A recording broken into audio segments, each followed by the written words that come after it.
There's still a lot of ambiguity. There's still a lot of missing transparency into the product's pricing and what comes. I think it's still hybrid, but AI tokens and how many do you get under each one of those packages? So I would be telling you this.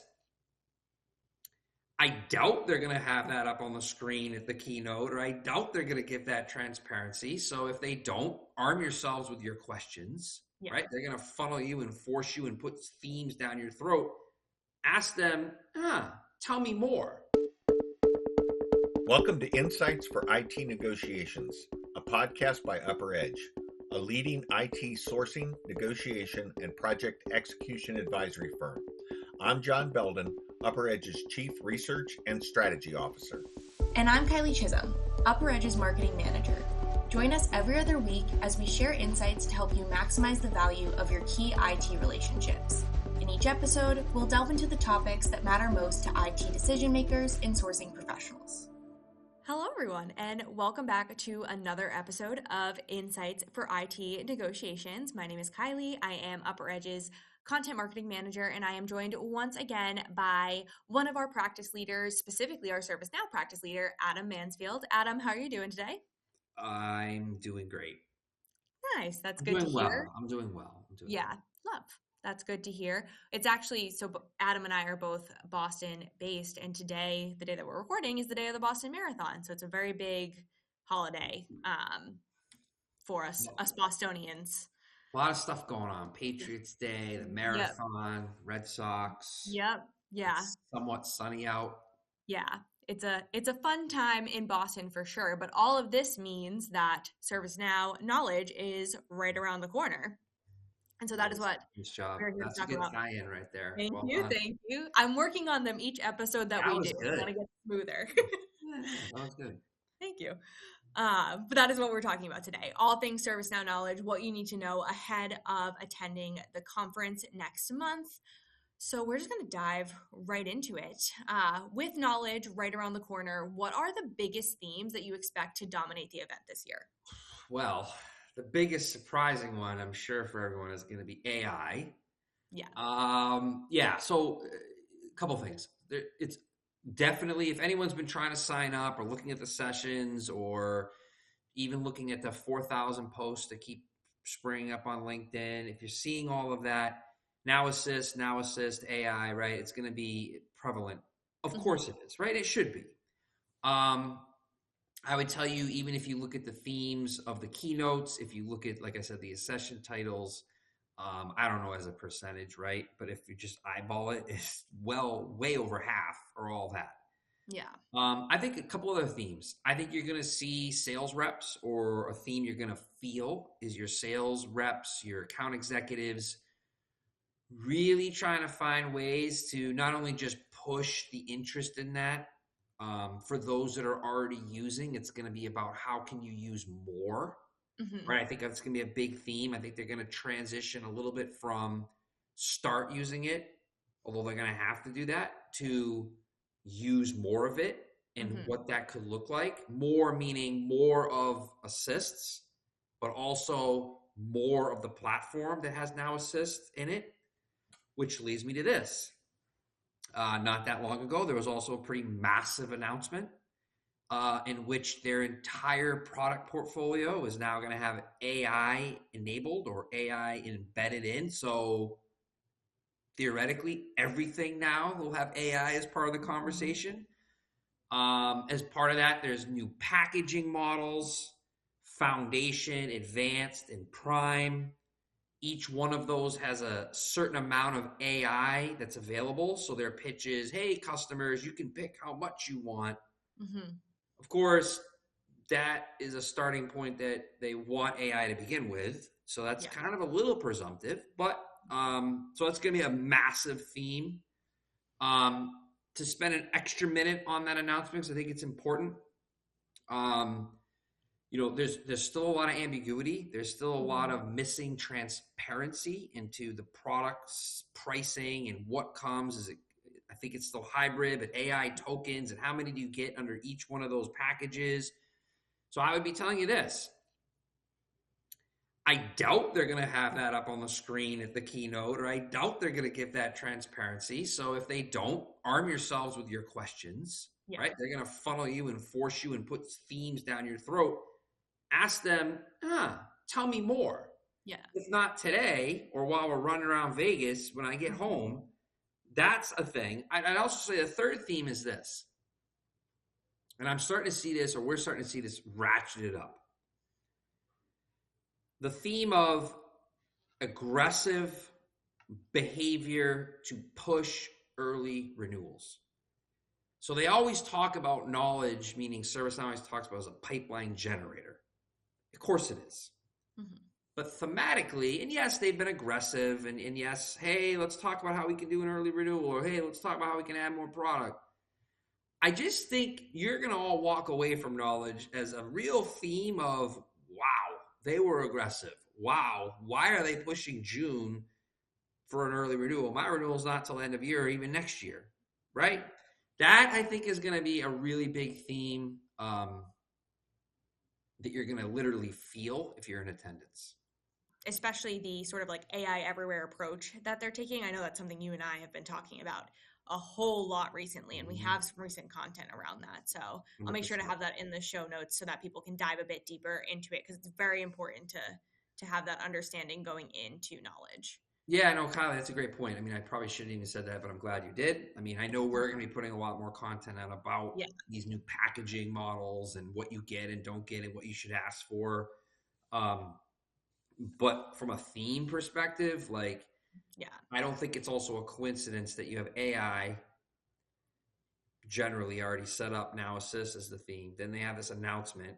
Earnings, ServiceNow's earnings are this week, which again, or I'm not sure when this is going to actually come out, but earnings are on the 22nd. So that will definitely have implications to what they say and don't say during knowledge as well, which we'll be covering, giving our insights to as well. So then for companies that are interested in making additional investments in ServiceNow or adding products in like Now Assist, how should they leverage knowledge? Whether they have a renewal coming up or not, how can they use knowledge to their advantage? Yeah, so love it. Everything we just talked about. So in other words, I would really be setting the stage about, hey, I heard about this new packaging model and everything has AI and has different tiers. I need to understand that. So in other words, you're leveraging them, pushing you in a way to create expectations, and just in full transparency, or maybe even just being candid, I don't think they're going to be able to answer it while you have them. And then so putting the pressure on them to come back and present also starts to create leverage, starts to create expectations. So put their announcement in front of them. I would also tell you this. I'm a real big believer in just upfront, honest conversations. And so what I mean by that is I understand why ServiceNow sales reps want to navigate people to sessions or meetings that are going to benefit them. I get it. They're a publicly traded company. This is what they're supposed to do. Yeah. But what I would say to your question is, okay, but use that to remind them of two things. One, you are now transitioning the conversation to you offering them something, meaning you know they need something from you.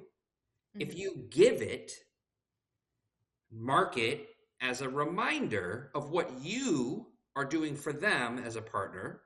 So when it comes time to negotiate or have deeper discussions, even if you are not the person who's going to be doing it, but you're in the room, remind them, hey, I'm curious and I'm confused.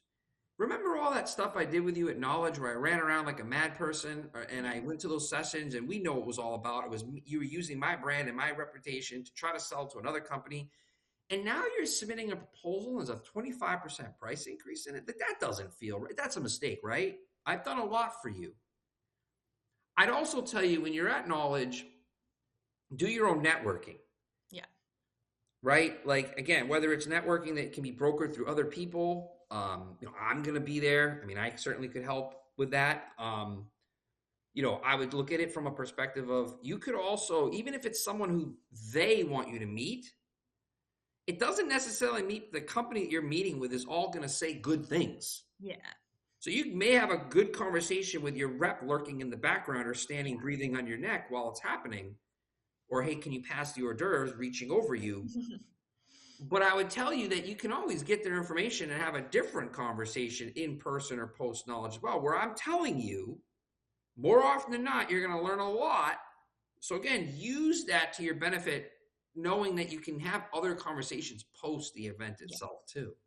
So then now, sort of the inverse, for the customers that have people attending Knowledge, but they don't have any plans to add more or make any additional investments in ServiceNow, what should they leverage it up? UpperEdge at Knowledge. No. Like, I love it. So there's definitely a lot of those customers, right? Even customers that might be interested in AI or Now Assist, or now it's going to be embedded. There's still a lot of customers who are like, look, I'm good with what I have. Maybe there's some refinement quantities, okay, like, right? But like for those customers, and I've been saying this for a while. I feel like I say this every year. And I get this is harder, easier said than done. But I would really, really, really be pushing your sales rep, the sales organization tied to your company, and telling them what sessions should I be attending that are going to give me insight into how I can get more out of what I already have. Show me that list. It's going to be tough for them. Mm-hmm. If you don't have sessions for me that are going to do that, fine. You want me to meet with other customers, usually about how they're using other things and why I should be using other things. Fine. We just talked about that. I'm maybe willing to offer that. Yeah. But what I'd also like is I'd like you to connect me with some customers, people that are using what I have, ideally in the same industry, but I get that may not be possible, who are getting everything they wanted and are getting things out of their ServiceNow product that I'm not, so I can get tips on how to and getting more out of what I have. I like those meetings too. Yeah. That is usually where they'll struggle because it doesn't fit their agenda. It doesn't fit their goal and their plan. And again, you ask if they don't deliver or kind of deliver, and you give what they want. Going back to what I said before, remember, fast forward, you can keep that as leverage. You can keep that as a reminder of, you struggled to get me what I wanted. I still did what you wanted. I'm still waiting for that update on these new pricing tiers and packaging. I haven't gotten that yet. I'm still waiting on the follow-up meetings with other people to talk, post knowledge and talk about how I'm going to get more. I'm still waiting. Yeah. But I did get a proposal, and I heard it's got a 25% increase. What? Yeah. Right? So it's the setup. And then the only last thing I tell you for customers that are in that scenario, right? I think it's important to make sure that if that truly is the case, that there's no interest in new, make sure that there's a unified understanding inside of your company that that's the case and everyone holds to it. Because like, if there's multiple people going to be dancing around or shuffling around in Vegas, it'd be good if they each kind of held that line. Even the people that aren't in Vegas, who in today's world you can easily get a hold of, right? Make sure they hold the line, because that's going to be really important, right? Because they're very good at flushing things out. Yeah. And as we just talked about, if that is the case, that's going to be a problem for them, and they'll try to solve it, meaning find issues with your statement to try to then force conversations. Well, Sally told me you are interested in moving to HRSD Enterprise. What's that about? Like, make sure Sally doesn't say that unless it's true. Did you know that UpperEdge offers subscription advisory services? This on-demand solution provides essential benchmarks and market insights specific to your business needs precisely when you need it, empowering you and your team to make informed decisions for your IT initiatives. Position your team for success. Reach out today via the link in the show notes to learn more. Sorry, Sally. No, I think that's a great point. And I will say, as the marketing half of this conversation, I feel like I can double down on my mishap of leveraging a company like UpperEdge, and especially you, because you're going to be at Knowledge as that sort of resource that can help sift through the noise a little bit of everything that you're hearing. So this feels like a good time to mention that you are meeting with people at Knowledge if they want to have those conversations around what they're learning, what they're seeing, what their specific portfolio looks like to help cut through that noise. Yeah, I mean, I love it. I mean, I love doing that stuff. I mean, you know me specifically, but I do like doing it. I love whether it's at events like that or not. Interesting. I never thought of myself. I'm a noise sifter. Yeah, you're cutting through the noise. No, yeah. I like that. The vendor noise. Yeah, no, I think like a t-shirt. I mean, let's think about that. Yeah, and let's see if we can maybe get some t-shirts made up. Yeah, we'll chat offline. We'll get some t-shirts made. Perfect. All right, one more question for you, Adam. Okay. Is there one thing you think ServiceNow could do better when it comes to knowledge based on conversations that you're having currently with ServiceNow customers? I mean, it's one thing. You might have parts. So here. I mean, honestly, listen. I think it tends. It's an example of a larger thing. I think whether it's ServiceNow or others could be doing better, and it actually may benefit them. So one, as I said before, I get it, right? They're a publicly traded company. There's a lot of pressure. You're hearing SaaS apocalypse and you're seeing all this stuff. I get it. I understand they've invested heavily in AI. I understand that they need to be AI leaders. I understand they need AI use and adoption. They've been set. I get it. And when I say they, that's ServiceNow, McDermott doing his thing, and everyone underneath your sales. I understand it. Mm-hmm. In fact, your customers understand it. Yeah. But here's the thing. At some point, it would be refreshing. It would stand out. It would make ServiceNow brand feel a little different to their customers, IT line of business, purse holders, controllers, CFOs. If they also led with, in addition to us really appreciating the opportunity for us to show you through all the sessions we have on AI, and yes, our products are now AI enabled. We want to talk more about that with you.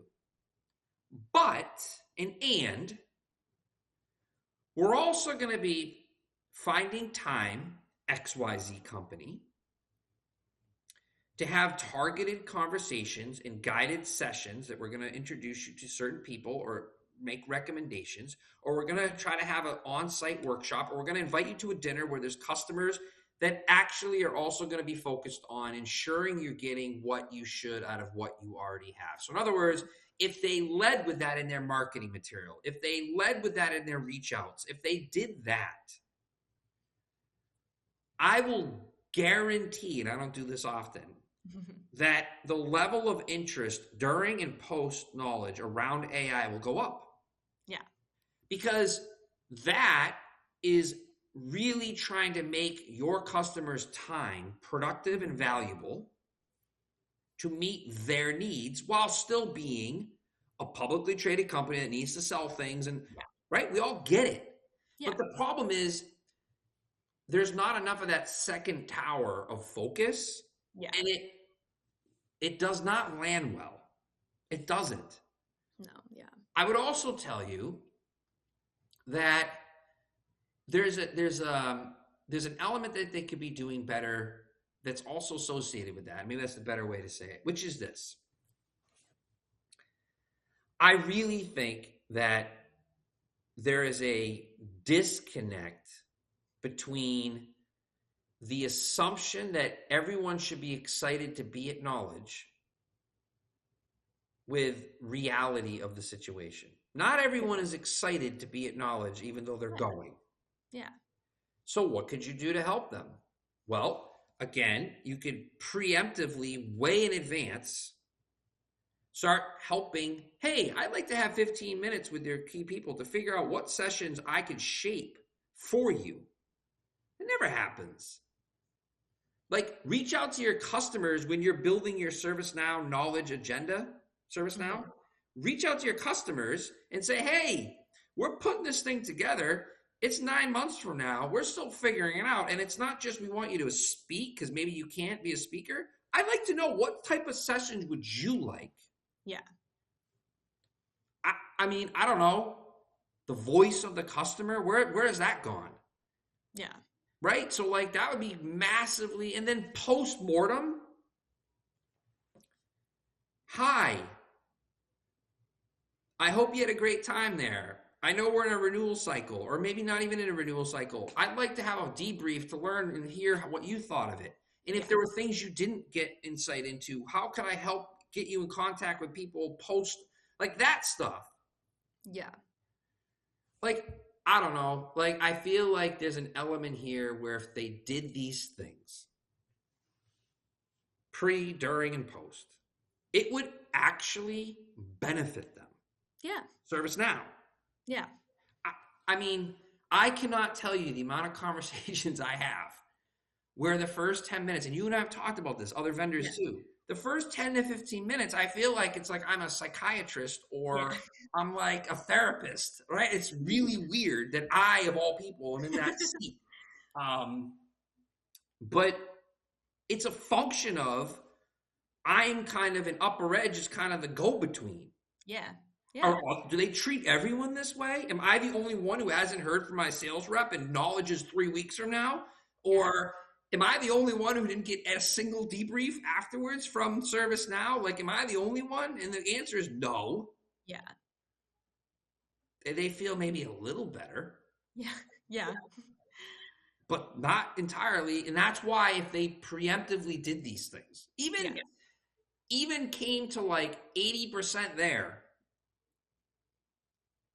it would just make such a massive difference. Yeah. Massive.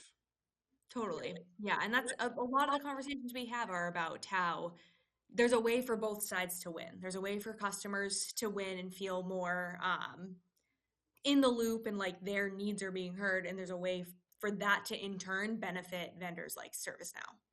100%. And I'll just say, like, on this topic, right? Because knowledge and even this product portfolio announcement, like, I get it. It's exciting. And it's, wow, AI's and everything. And they're naturally assumed ServiceNow's like, wow, everyone's going to do cartwheels and run to buy more. Yeah. Well, where's the transparency and even how it works? Or like what the cost is? Nothing. Yeah. So yes, I'm so excited. AI is going to be in everything. Like, I don't know. Am I? Yeah. Yeah. But thank you, Adam. This has been really great. I think this is such a good resource and tool for people who are gearing up to go to Knowledge. And I know we also, like I said, have a lot of resources both on ServiceNow's recent announcements, and then we also have launched our ServiceNow Knowledge Resource Hub that just has a bunch of different resources for anyone attending Knowledge or who knows someone attending Knowledge. So I will make sure to have all of that in the show notes so that people can utilize that. But otherwise, thank you so much for your time. Thank you to everyone for listening, and I hope everyone has a good time in Las Vegas and gets what they actually want from ServiceNow. I hope I do. All right. Thank you, everyone. Bye, everyone. Thank you for listening to Insights for IT Negotiations. This episode was hosted by John Belden and Kylie Chisholm and produced by Mike Brown. Be sure to subscribe to the show wherever you listen to podcasts so you never miss a new episode. For more information on IT sourcing and risk management strategies, visit UpperEdge.com and subscribe to our monthly UpperEdge newsletter. Thank you for listening.